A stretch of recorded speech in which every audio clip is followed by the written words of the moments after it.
Now, the BCCI has announced the team for the Asia Cup in Sri Lanka, and there are a host of surprises, some rather unpleasant ones for those who thought they could never be dislodged from their side. Yes, there are a lot of surprises in there.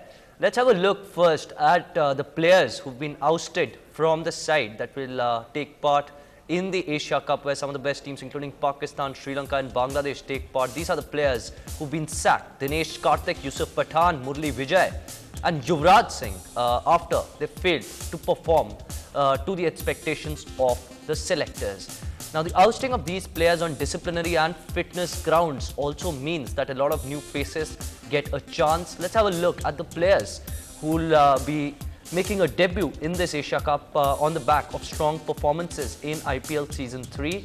There's, of course, the big name is Saurabh Tiwari, who will be replacing Yuvraj Singh. Pragyan Ojha comes in. So does Chennai boy R. Ashwin. Tendulkar, meanwhile, has been asked to rest in this tournament.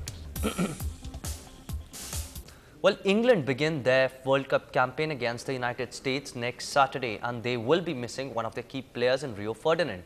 The Manchester United defender's freak injury during training has come as a big blow, but the players and the manager are determined not to let this affect their quest for a second World Cup title.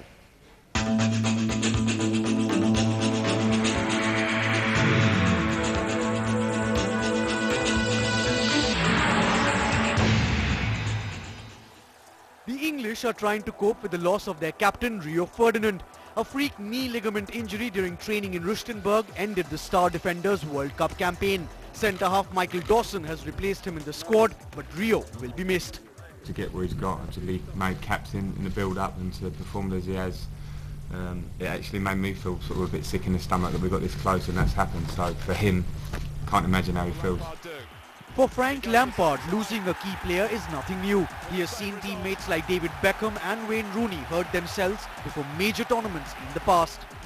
I think, we can't, try and make an excuse of that. I think we're very nervous of these things because we have had big players get injured before. I wouldn't say curse because I think that's definitely the wrong word. And what we have to do now is rely on the strength of the group and the players. Lampard will now be the new vice-captain, with Liverpool skipper Steven Gerrard being handed the reins of the team. I think Steven's got that very kind of quiet way about him off the pitch, but everybody respects him for that. And when he plays with a lot of inspiration, and he's a player to look up to. Well, let's also take at all the news from South Africa. Portugal, Holland and Uruguay arrived in South Africa over the weekend. So did an out-of-sorts France, who suffered a horrendous 1-0 loss to China last week. Their most experienced player, Thierry Henry, hasn't been in form, starting on the bench for their friendlies, a place where he's expected to start in the coming finals. Spanish goalkeeper Iker Casillas has launched a scathing attack on his English counterparts, claiming that their lack of big match experience could cost them the World Cup. The English, who are one of the favourites for the World Cup, are going in with Joe Hart, David James and Robert Green, three goalkeepers who have little or no international experience. Cristiano Ronaldo is the player who will make all the difference for Portugal in the World Cup. Coach Carlos Queiroz has called the Real Madrid midfielder Superman. We agree, except that this one wears his underwear inside. A warm-up match between Nigeria and North Korea was marred by a stampede outside the gates of the stadium. Many fans were injured as the police were unable to control the crowd. The match was suspended for about 10 minutes when the incident happened. And if you're visiting South Africa, make sure you're carrying earplugs with you. Experts have conducted tests that have shown hearing problems after fans have attended just one match where the vuvuzela was played. It's a traditional horn that's usually popular in South Africa. Well, certainly one colourful FIFA tournament this is going to be.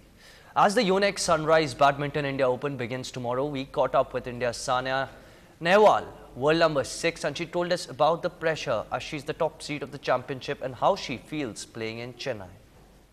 I've been training from last 3 weeks and trained quite hard for this one because it is in India, but I think this year performances have been really good from January itself I've been performing really well in the Malaysian Open, and then All England played the semi-finals, and then again in the Asian Badminton played the semi-finals.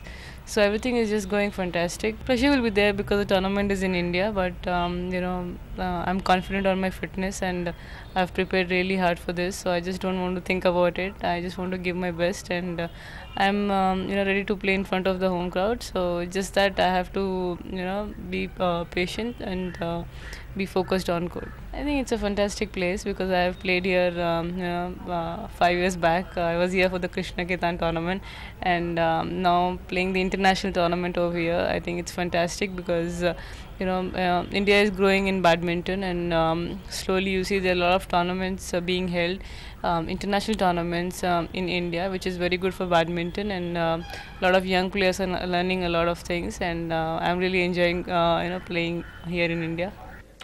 Well, what strikes you when you hear the words Gabbar Singh and Mark Antony? Of course, Amjad Khan and Raghuvaran.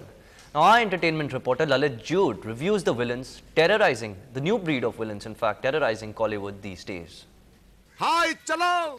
I love you. Who can forget this dialogue by Prakash Raj from the movie Gilli?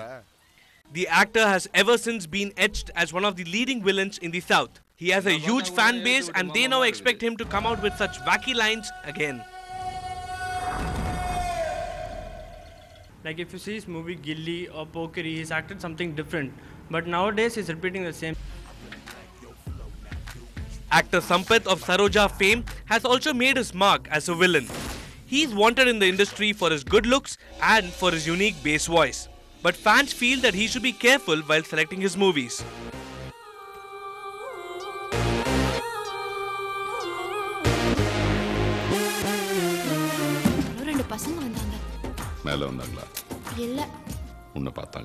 Actor Kishore, who opened his account in Kollywood with the movie Polladavan, is a strong contender for the bad role. His acting skills, particularly the way he pronounces local slang, has been widely appreciated. But still, he has a long way to go. Movie producers are also keen to rope in director-turned-actor Ravi Maria, who has been portraying as a villain in village-oriented movies. Villains like Sampath and Kishore and all are good and new to the cinema. But I think there should be more energetic villains in movies rather than the regular ones. Well, without spice, there's no food. And our action movies are never complete without the terror unleashed by these bad guys. With Lalit Jude, this is Shrikant Das for Ndtv-Hindu. Well, that's a wrap on this show. Thanks for watching Ndtv-Hindu.